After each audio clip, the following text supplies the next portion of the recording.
The number one most important thing I can tell you if you want to be successful in anything in life is you have to learn how to master your emotional state. Your emotional state. We do not see the world as it is, we see the world as we are. If you're in a grumpy state, the world looks terrible. If you're in a happy state, the world looks wonderful, right? Imagine that incredible moment that there's a guy you meet and you really think he's fantastic and you decide he's the right one. And you really want him to ask you. And now he gets down on one knee and he pulls out a ring, right? And he asks you, right? How do you feel? Amazing. Can't imagine it, right? If you come out of that experience where you just got engaged to the guy of your dreams, and then you see that you have a ticket, a parking ticket on your car. How do you feel? Parking ticket! It's beautiful, right? You don't care, right? On the other hand, if you come out of a situation where your boss says, listen, we don't need you here anymore, I'm sorry. You're working there for 15 years and the boss says, I'm sorry, we don't need you. And now I have a parking ticket. A parking ticket too? I feel so rejected. It's terrible, right? Why? Because the emotional state that you're in totally affects your understanding of the world, your explanation of the world. Make sense? Very simple. I want to give you a bunch of very clear, solid tools to control your emotional state. By the way, I apologize, my glasses just broke, so, okay? If you're wondering what's going on here, right? See? It's so important to teach you this that I came even with broken glasses, even though it's a little embarrassing. Yeah? Anyway, now here we go. I want to tell you about the state. I'm going to give you a bunch of things right now that are solid tools to change your emotional state. Now, this is short term. This is not long term. What that means is if a person is having a very difficult situation because let's say they're sick, this is not going to address the sickness. If they have a financial issue, it's not going to address the financial issue. But this will put you in a positive state so you can make a plan. Does that make sense? Because if you're so panicked and you're so afraid or you're so in terror or angry, whatever it is, you can't think. Okay? This is very effective. Ready? Number one, what affects your emotional state? What affects your emotional state, the first thing is what you focus on. Focus equals feelings. Focus equals feeling. Number one is focus. Right now, there are a number of things that are coming into your mind. There's the sound of my voice. There's the music coming from outside. There's the pressure of the seat on your body. Yeah? You can focus on any number of those things. You can focus on something that happened in the past, which could be, for example, that in 4th grade you got really embarrassed. Or you were scared or nervous about something else. That make sense? Whatever you focus on, where focus goes, energy flows. Does that make sense? Change your focus, you'll change your feeling. This morning, my wife was crying. Why? Because of, thank God we have a lot of kids, but the 3rd child is now off to Yeshiva Gedola, which means he's off to basically like college. We're going to see him in 2 weeks. That's a short amount of time. Sometimes you see him in a month or in 2 months. He went off. He went off to go learn now. So my wife said, look, the 3 oldest boys, Zalmi, Shmuli, Shaya, right? He's the last of that little period of time, and now he's going away. And she's just crying, right? So when she kept focusing on the fact that, well, he's going to be far away, and like we can't make him food. He's going to a place, they're proper yeshivas, going to a school. They have food there, they have everything. He's been packing for a week and a half. He has everything that he needs. He has money, he has everything, right? What's the problem? But emotionally, when she focuses on that, she feels in a certain way. When she changes her focus, it changes the emotions. That's number one. You want to change the emotions that you feel, change what you focus on right now. Make sense? Now, in other words, I can focus on the fact that my glasses are broken. Or I can focus on, this is a wonderful opportunity to share this incredible knowledge with you. That's a different focus, a different feeling. Okay? Good. Number 2, what's the meaning? What's the explanation of what you're focusing on? In other words, I'll give you an example. Fast forward, you're married and you're supposed to meet your husband. You're having a date. You're meeting him at a restaurant. You're coming from one place, he's coming from another place, and you're going to meet him at 7 o'clock. You get there 15 minutes early and he's not there. How do you feel? That it was important. You're early now. 15 minutes before the time. He should also be there. Oh, very good. He should also be there 15 minutes early and it's not important to him. How do you feel? If I'm that early, I can get us a nice table. So how do you feel emotionally? Good, I feel organized. Organized. Yeah. So you feel organized and good because you can get a nice table for you and your husband, and you feel like if you really cared, he would have come early because I came early. Yeah, like if we wanted to make sure he was there on time, he would have. Right, it could have come already. So different. So how do you feel emotionally? Emotionally, and then it's more important to me as him and our relationship's not equal. So how does it feel emotionally though? Emotionally, like. Angry, happy, sad, disappointed, whatever, scared, nervous. Like a mixture of like disappointment and like vulnerability. Disappointment and vulnerability. So you feel disappointed and vulnerability, and you feel kind of happy and organized, sorted it out, as they say, right? Just taking a mic. Now, right? Different meaning, totally different emotion. Now, let's say it's 7:20, and he's not there. I would be. Tell me how you feel emotionally, though? I would be angry. Angry. How do you feel? Worried. Worried. Why do you feel angry? Because I did everything I could to be there at the time, and he didn't. Chump never takes me out. Finally decides to take me out. Doesn't show up. He stands me up. I'm stood up at my own husband. It's terrible, right? And you feel. Worried. Why do you feel? He's been like in a car crash. Oh no, he never does this. Maybe he's in a car crash. But of course he's gonna. Right, of course he's gonna turn up. What are you talking about, right? He loves me. A totally different meaning changes the emotion that you have. Now here's the thing. How do you know if your meaning is accurate? You don't. So you might as well choose to view the situations you're in as something beneficial so you can handle them in the most effective way. Let's go a little further. 7:30, you've emailed him, you called him, smoke signals, everything. Nothing works. Nothing works. 7, then the phone rings. You tried calling me, didn't answer, right? The phone rings at 7:35. He says to you, where are you? You're like, well, where are you? If you're angry, you're like, where are you? Or, oh, honey, you okay? You're alive? If you're nervous and worried, or you're angry, like, where are you? I know where you're sleeping tonight. It's the doghouse. You're not sleeping at home, right? So what's going on? He says, where are you? You say, well, I'm in the restaurant. Where are you? And he says, did you go to the dairy restaurant again? Remember we said we're going to go to the meat one, not the dairy one? So now you're in the wrong place.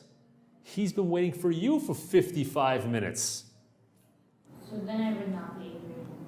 Now how would you feel? How do you feel now? I kind of feel like Dweeb. I'm sorry, honey. I'll be right there. Right? Now, it's the same exact situation. The meaning is changed. Because the meaning changed, the emotions change. Now, when you're very angry, or very nervous, or worried, the situation was the same, but your meaning was different. So choose and say, listen, I want to give this a good meaning. This is the best for me. I don't know why. I'm going to learn from this. If it doesn't challenge me, it won't change me. Does that make sense?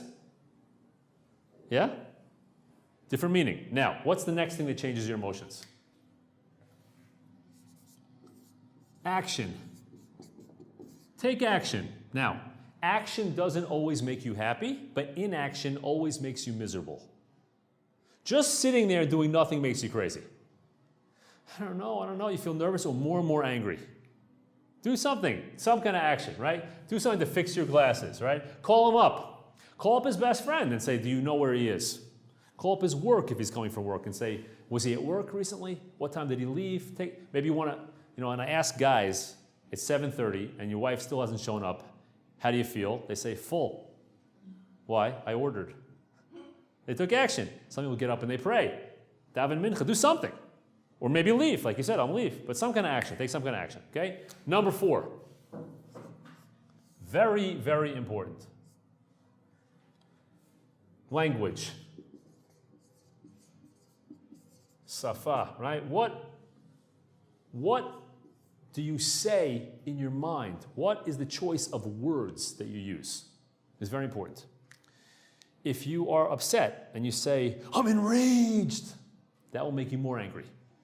If you're upset and you say, I'm a little bit peeved. Now, no one speaks that way. Yeah? Part of me is slightly frustrated. It brings down the intensity of the negative emotion. Make sense? Now, you can't live your life in that everything's okay when your husband, chas v'shalom, God forbid, is doing something terrible. Well, it's fine. Part of me is a little bit concerned. God forbid someone it becomes a terrible person doing all kinds of terrible crimes. Like you don't say it's okay. Pardon me, it's a little bit, but you do still want to say that so you can keep your mind. You understand what we're saying? People get panicked, they get nervous, they get scared, they get terrified. And when you're terrified and you're nervous or you're angry, you have no ability to think and solve the situation. Does that make sense? Yeah? Now, I'll give you an example about language. True story. 3 guys, very wealthy, went on a trip, a safari in Africa. They hired a professional safari service. And the safari service, they drive out into a feeding hole, a watering hole, where there's all these wild animals come. They're so amazed to see animals of all types, very dangerous. They said, we must leave when the sun goes down. Fine, the sun goes down, they're about to leave, they turn on the truck to leave, truck doesn't go on. Doesn't go on. One guy says, this is outrageous. I can't believe this. I'm gonna blow my top. Lava's coming out of my head. Very angry. Second guy says, we're all gonna die. No one's gonna bury us. No one will find our bodies. Yeah, death, kill, right? It's over. Third guy says, this is mildly inconvenient. Now, the third guy sounds like he's ridiculous. Mildly inconvenient. What do you mean? They're in danger. First guy's too angry.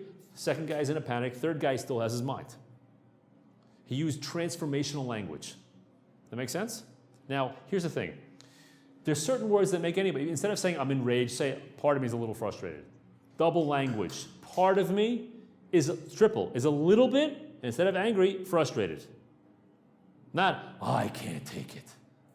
Okay? That's very effective for marriage, for raising your children, for relationships with friends, with your bosses, with your coworkers, everyone around, your neighbors, everything, community members. You have to be able to maintain that emotional state. Sometimes people do things that are ridiculous or challenging or upsetting or whatever, scary. But you want to maintain your core. Okay? Now, besides the general words, there's also words that are unique to you. If you have certain very good friends, a very good friend, you can tell when she gets really excited, there's certain words she always says. When she gets very angry, there's certain words she always says, or scared. Now, when she just says those words, even if she doesn't feel the emotions, puts her right back into the emotion. If she's a bad emotion, she can say, you know what? Every time I have this bad emotion of fear, I feel like I say the word, I'm panicking, I'm panicking. Just cut the word panic out of your vocabulary, if that's what you do, and you'll bring the emotion down on a regular basis. It'll be much less intense. Does that make sense? Now, this is very important. You see how this can help you? This is amazing, right? Now, here's another one. This is probably the most important one, okay? This is the biggest one. That is physiology. What you do with your body. Very important. Yeah? When you feel a certain emotion in a strong way, you put your body in a certain position. Tell me, what do I feel? What are my emotions right now? Sad. Right? A person who's sad doesn't walk around with his face up and his chest out and is walking in a broad way. His arms, everything's pulled in, kind of hanging down. High pitch or low pitch? Low pitch. Speaking quickly or slowly? Slowly. You're all practical psychologists. How do you know that? Because of life, right? If you act in a certain way, it'll make you feel that way emotionally. If you want to avoid that emotion, don't act that way. If you want to get that emotion, do act that way. It's the most effective. There's a very strong bond between your emotions and your physiology. Now, everybody knows that, but you don't use it as a tool. So my yeshiva the past year did a fundraising project. First time they were making a video for fundraising. So they said, okay, we'd like to video some of the teachers on staff. So they said, okay, let's do it. We want to video you. So they pull out a video camera and they want to video. Great. So I was not in a good emotional state at this point. I said, give me 5 minutes. I want to do some push-ups. Did some push-ups, did some jumping jacks, some pull-ups. My physiology was like, your heart is beating fast, you're moving around, you're suddenly alive and alert. A totally different story. Did it change the emotional situation? It sure did. Did it change the physical situation? No. But emotionally, you totally change when your heart's moving around. I walk here. I live about 50 minutes away by foot. I walk here. Today, they called me early to come early because they wanted me to sub for a class. I couldn't do it. Yeah? But I was planning on leaving an hour beforehand, walking, and getting here right when I finished the walk. After you walk for 50 minutes, you feel amazing. Yeah, it's great. So I ran up and down the stairs before I came to this class. Yeah, it was good. Talk to you a little bit about it. Now, next, if you want to change your physiology, you have to be able to be in good emotional shape and good physical shape. You don't have to be amazing, but this is one of the reasons why it's very important to make sure you get enough sleep. Because if you're exhausted, you can be with your favorite people in the favorite place doing your favorite things, but you just can't appreciate because your body is so physiologically down. You can't do it, right? When you sit in a certain way, it's good to sit in a certain way if it makes you feel in a powerful way, standing the same way. I sometimes do voiceovers. You know what those are? Yeah? Recording voice, right? So you do voiceovers, they say don't sit down, stand up. You feel much more powerful and alert and aware when you're standing up. Now, I'll tell you a funny thing. Teenage boys do funny things, especially when they're just new teenagers. They're kind of awkward and things like that, but they do funny things. So when my friends and I were about 14 years old, which is a very awkward stage, so we thought we were very cool, and we weren't, but you can imagine. So when something very good happened and we were very excited about, we used to make this funny physiological move. We used to do something. We go, huh! Like that. Now that's a very geeky thing for boys to do. So I didn't do that for years, since I was like 14 or 15 years old. But because I did it for a whole year then, and I only did that when I was really excited, even now when I did it, I already started to feel good. Yeah? Because you get, just like language, you get linked to certain words, physiology the same way.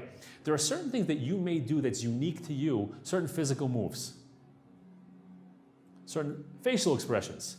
If you want to have that emotion, figure out what physical moves you do, and you can have that emotion instantly. Make sense? Now, it's very important. Sometimes you feel very down, you're disappointed, you're scared, you're nervous, apprehensive about the future, you're confused. You're like, I don't know what to do. This morning, I was trying to make a certain decision about something. I was feeling very tired. I went to sleep late last night. I usually don't do that. I went to sleep late. My boys are going off to yeshiva and a few other things. They're very busy. It's the very first day today. Sending all kids in all kinds of different directions today, right? Very big deal. Very busy. I got up at about 6 o'clock in the morning. It still wasn't enough time. I should have gotten up at 5 o'clock in the morning. Anyway, the point is like this. I went to sleep late. I had a 3-hour nap last night, basically. Yeah? Very late night. This morning, I need to make a decision, and I felt very I don't know what to do. I got up and I exercised for about 10 minutes, and I felt totally, and then I was alert and awake, no problem deciding. Nothing changed physically, except for my physiology changed. Okay, good. Next one.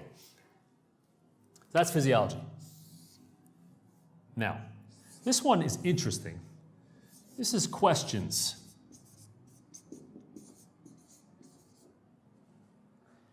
All thought, the whole process of thought is just a series of questions and answers. Is that true? Do I think that way? How does he know this? Well, I guess I do that sometimes. Do I? Well, yeah, sometimes. Are there exceptions? Right? That's a question, series of question and answer. Questions. Now, listen to this. You're constantly asking yourself questions. You might not realize it, but you're doing it. An excellent question will put you in a great state. A terrible question will put you in a terrible state. Here's a bad question. When will I ever get it right? That means I never got it right up till now. Why do I always mess up? Who says you always mess up? When you ask a why question, your subconscious mind assumes that it's true. Oh, it's true. Why? Oh, I always mess up. You're brainwashing yourself into believing whatever you ask yourself in a question form. There's a whole book. It's called Affirmations. It's about this topic. You know what an affirmation is? Affirmations? Affirmation, it's like basically Musar, basically what they call Musar, which is you take a certain idea that you want to internalize, you want to own it, you want to get into your bones, and you say it again and again and again. I'm a kind person. I'm a kind person. I'm a kind person. It sounds kind of boring, but it works. It gets into your subconscious mind. The problem with that, why it's less effective, is that you say to yourself, yeah, but really, am I really so kind? You ask yourself questions that contradict it. But if you ask yourself a question the following way, you make yourself kind. How am I so kind? How do I manage to be so kind all the time? How do I manage to be so consistent or organized? Why am I so successful in so many areas? Why am I so patient with my friends and relatives? Whatever you want, right? When you ask it in the why form, your subconscious mind accepts it as true. Now, There's something called a primary question. So let me ask you something, one second, before we get to that. When you're in a bad emotional state, ask yourself a different question. Change the question. Instead of, when will I ever get this right? Get it to, wow, what can I do to learn from this situation? What are 2 good things I could do to solve the problem or to improve the situation? How can I use this to learn for the future? How can I use this to help other people? What's great about this? Now listen to this. This is very interesting. A person who teaches this type of stuff was about 30 years ago, 28 years ago, let's say, right? Teaching this type of stuff, was organizing a seminar. He was at the beginning of his career. He's very famous now. But a seminar, about 500 people were going to come. He had a person in charge of the seminar, and they said, a week before the seminar, I'm sorry, that person called him up and said, there aren't enough people that registered. We have to cancel. So disappointed. Fine, they canceled the seminar, nothing to do, right? Now, what happens? A week after the seminar took place, someone called him up and said, hey, I heard your seminar went really well. It was great. I said, what do you mean, what seminar? He's like, the seminar you gave. He's like, no, we had to cancel it. I said, no, it wasn't. What do you mean cancel it? I heard 3 different people talking about how great it was. The person that this man hired to set up the seminar lied to him and said there aren't enough people. There were plenty of people. And that person memorized his stuff and gave it like he was the man himself and kept all the money and ran. Could you imagine? The guy was working on it for 3 months, 6 months, who knows how long. And he was going to make a lot of money. He was very good for his career. And the person stole everything from him and said, oh, I'm him. Took the money and left. So the guy says, okay, what's great about this? So he says, nothing's great about this. He said, listen to this. If your mind doesn't want to play this game, this is what you do. I don't know, nothing's great about it. But if there was something great, what would it be? People land. Oh. So he said, I can use this to help other people. If I can get over this myself, I can help a lot of people to get over their own issues. Understand? Change your question, you change how you feel. Now, that's a general question. That's questions that you ask on a regular basis. But there's something else here also, which is something called a primary question. A primary question is, what's the question you're constantly asking yourself in all situations? Not everybody has it, but a lot of people do. For example, what can I do now? What can I do now? Or when will I ever be enough? How do I find the right one? How can I make more money? How can I become a better person? A different question will radically change what you're doing in your life. Does that make sense? Now, if you changed your primary question, your entire life will change. Ask yourself, what's your primary question? What are the main questions that I ask myself? Tune into that. It's very important. I'll tell you a good quote. Until you make the subconscious conscious, it will control your life and you'll call it fate. You know what that means? We have these things in our subconscious mind that are kind of controlling what we do. Our beliefs, our emotions, right?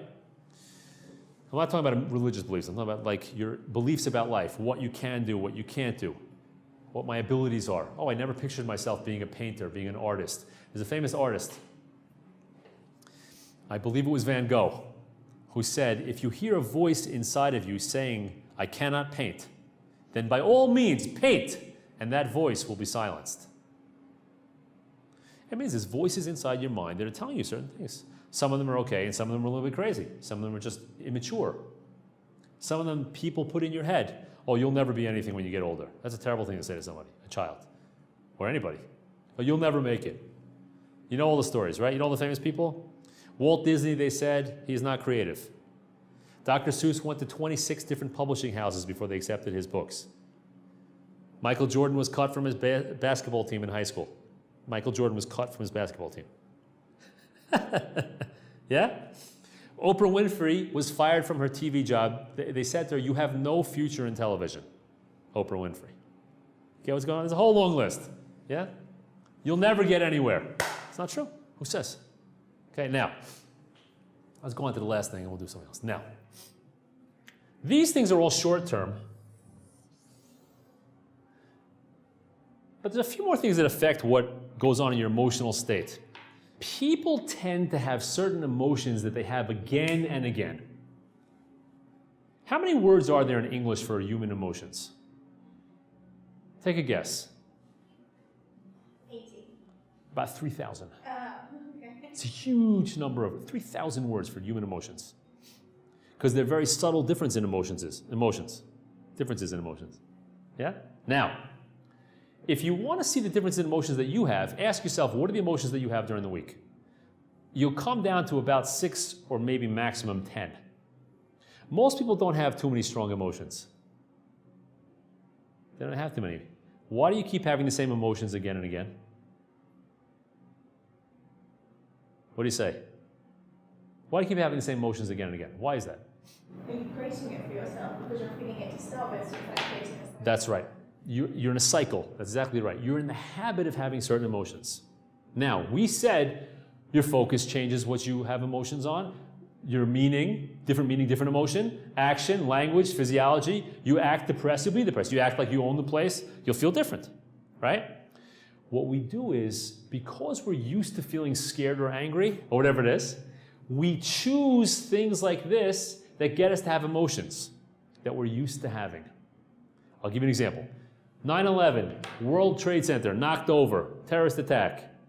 There was a conference, a bunch of people talking. People were talking about their emotions. One lady was angry. Ugh. She doesn't know anybody from New York. She's not even American, but she's angry. Another lady, guilty. She works for emergency medical services. She lives in the New York area. She said, if I was there, I'd be helping. Now I'm in Hawaii. I can't do anything about this. Very guilty. The other lady was scared. What's going to happen? What's going to happen, right? Now, they asked these three ladies. The angry one, what happens when X, Y, and Z? Oh, I'm angry. She always gets angry. Because she always gets angry, she has a pattern of focus, a pattern of meaning, action, language, physiology, and questions that cause her to get angry. She does these things in a way that produces the emotion that she's used to. The guilty lady, the same exact thing. I should have been there. You know what? How many things the emergency service people did? They did very little. There's very little they could do at 9/11. They couldn't do anything. There's very little they can do. There's very little going on there. Yeah? No one actually showed up in a hospital, except for the emergency medical people. They showed up in hospitals. But there was no actual people that came to hospitals. They had all these hospitals. It didn't work. Most people either survived or didn't survive. Very little in between. Now, the person who felt scared always feels scared because she always takes actions to make her feel scared. Uses words, this is terrible, we're all gonna die. What's gonna happen? Physiology, she does that. Of course she's gonna be scared. So ladies, if you wanna change how you feel, it's not just enough to change these, you have to change the pattern of what you're doing. You have to interrupt your patterns. If you keep breaking the pattern enough times, you'll change your go-to emotions and your whole life will change. It's very important.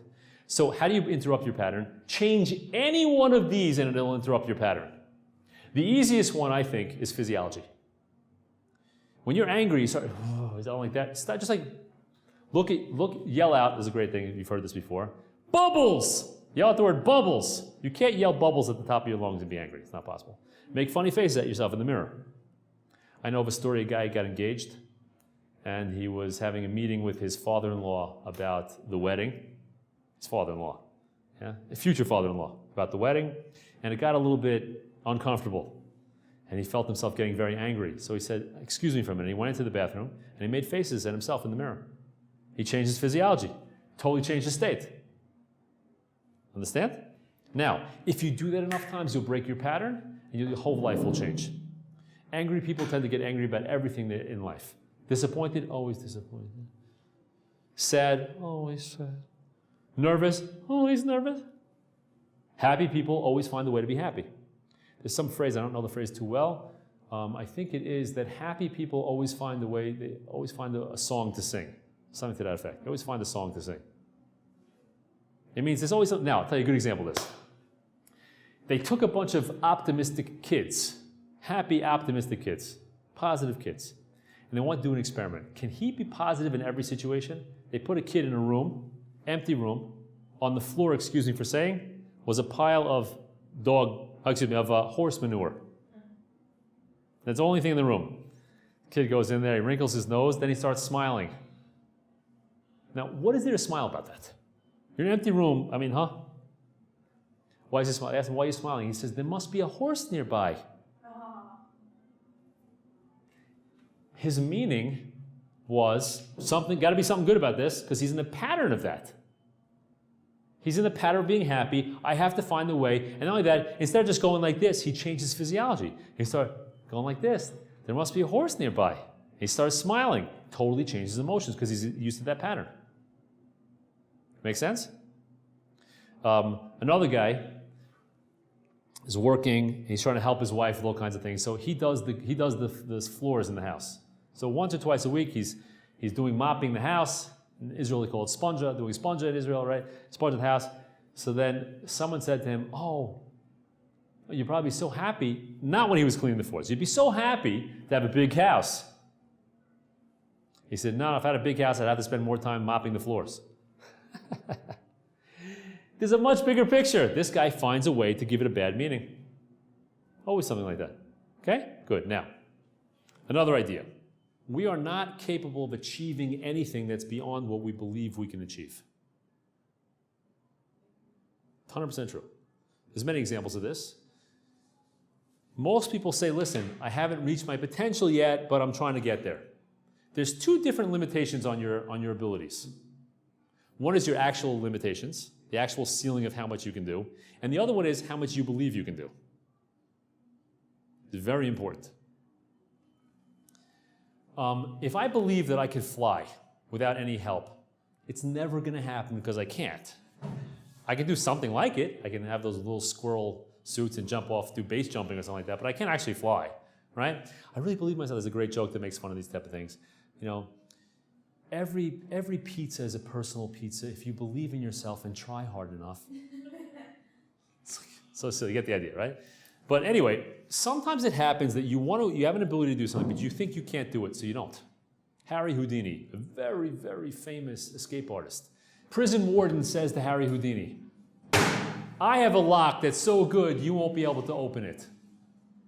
He says, I'll take that challenge. He was an escape artist. Bring it on. So what does he do? Starts working on the lock, working on the lock, working on the lock. A huge prison door. 5 minutes, 10 minutes, 20 minutes, 2 hours. After 2 hours, he's exhausted. He leans against the door in exhaustion. The door goes. The door opens. It was an unlocked lock. It didn't occur to him. Why should I try? I'll tell you another story. It's a funny story. There's a man who was applying, a young man who was applying to go to school, university, uni. I said it right for a second? And let's take it a minute. Anyway, so what happens? He applies to university. He applied to University of Pennsylvania, which is a good school, Yale University, and a few other schools. He gets a small letter in the mail, this is many, many years ago, from Yale University. It says, that's a rejection letter. When they accept you, they send you a big envelope with all kinds of details, the admissions, all kinds of details, right?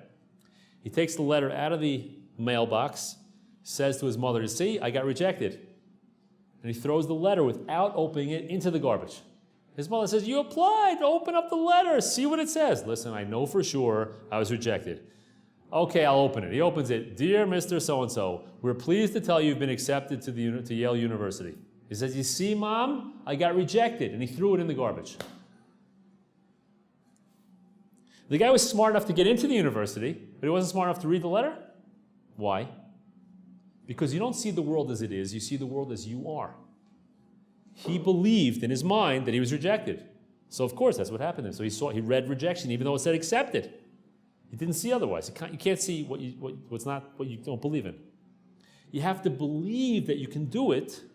Worst comes to worst, you may find that, I believe I can do it, but I realize I really can't. That's fine, that's okay. But you don't want to be on the other side, which is, you know what? I really could have done X, Y, and Z, or Z, but I thought I couldn't, so I never tried. It's a shame. These are called limiting beliefs. We are in chains in our limiting beliefs. 2 summers ago, I filled up a notebook filled with limiting beliefs that I had. I'll give you a very simple one. If you go to sleep really late on a regular basis, this is not the beliefs. If you go to sleep really late on a regular basis, you're going to be tired. It's normal, right? But it could be if you get enough sleep that now and then if you go to sleep, the next day is going to be fine, right? That could be fine. But I believed if you go to sleep very late one night, the next day is completely shot. It's gone, finished. You're shattered, as they say. You can't function. Who says?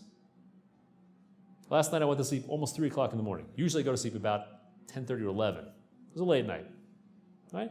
So I felt, so it doesn't have to be like that. I said, is it really true that the day has to be? No, not true at all. You'll be tired maybe at some point, but it doesn't mean the day is a washout. Who says? That's a stupid limiting belief. Make sense? So if you want to achieve, you have to say, what are the limiting beliefs that I have, and are they true? Okay? Most of us have tons of these beliefs. We're not even aware of them. Here's a great quote. We said this before. I'm not sure we did, we didn't. I think we did. We said it in this class. We said it, maybe not this time, right? Until you make the unconscious conscious, it will control your life and you'll call it fate. You have a lot of unconscious thoughts and beliefs that are going on in your mind. And you're not even aware of them. But they're directing you. They're telling you what you can, you can't do. It never occurred to you could do something. Make sense? Before you do anything, you have to believe that it's possible. You have to conceive of it and then believe, you know what, that's possible. Ask yourself, is it possible I could do it? If the answer is yes, then you should go for it. You may decide that's not the priority, that's not what I want to be doing, but if I want to do this, well, I can't, it'll never work out. Who says? Now, the more you do, the more you can do. It's actually a Mishnah in Pirkei Avos. It's part of the Talmud. It says, mitzvah gereres mitzvah. One mitzvah causes another mitzvah. If you do one mitzvah, it gives you an ability to do more. Before you did the mitzvah the first time, you didn't have the ability to do the other ones. Some you had, but some you didn't. Once you do a new mitzvah now, spiritually and psychologically, you have an ability to do things you couldn't do before.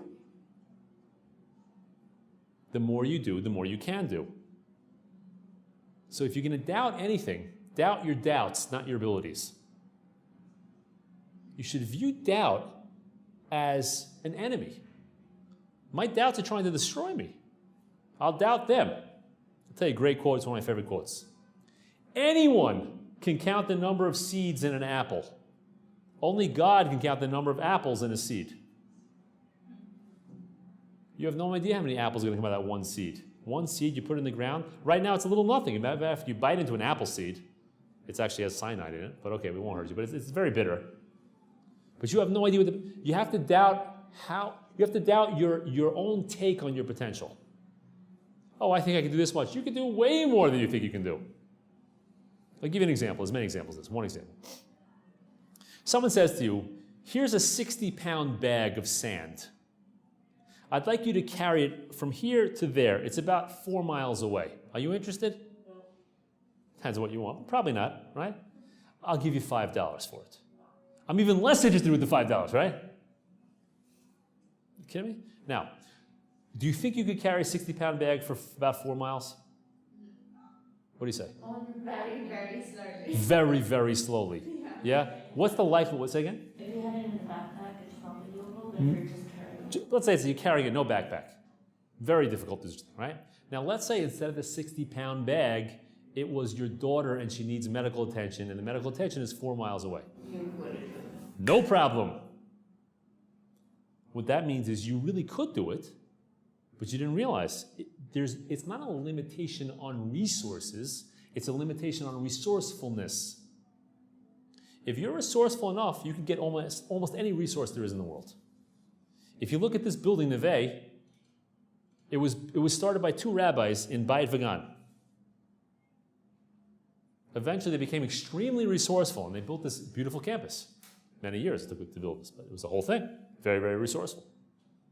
There were senators of the United States that were involved in helping this school be built. It's a big thing. Very big thing. They're very, very resourceful. Now, let me ask you something. Do you ever hear these stories about a little old lady or a little young lady, a mommy, that picks up a car off her kid? How does that work? How do they do that? I must get this car off my child. They don't think, well, you know what, I probably can't pick up a car. They don't say that. They say, I'm doing it. If there's any way I can do it, I'm doing it. They believe at that point, if I can do it, I'm doing it. I'm certainly going to try. But they never did it beforehand because they never had to. So ask yourself, are there a bunch of things like that I think I could never do that I really can do? I'll bet there are a lot of them. And what are they holding me back from? What are those limiting beliefs limiting me? How are they limiting me? In what areas? how much better can my life be if I start challenging? Is it really true? Is it possible that certain things I can't do right now, but if I start to do, I'll be able to do more? Weightlifting. You ever see the before and after pictures of some of these weightlifters? Or what they can lift, what they can't lift? These guys or these women, they start off, they can't lift too much. They start very slowly. Not saying that's important, but that's an example. And after a while, they slowly build up the muscles over a long period of time, the skill and the balance, and they can lift very heavy weights. At the beginning, it was impossible for them to do it. Was the potential inside of them? It sure was. Okay? So, just a quick review. If you want to be successful, you have to learn how to master your emotional state. In short term, this is the way to control your emotional state. Change these, your emotional state totally changes. Not only that, you have patterns of emotions. If you want to change the patterns of being depressed, scared, angry, procrastinating, whatever it is, you change any one of these, that breaks the pattern. You break the pattern enough times, the pattern goes away.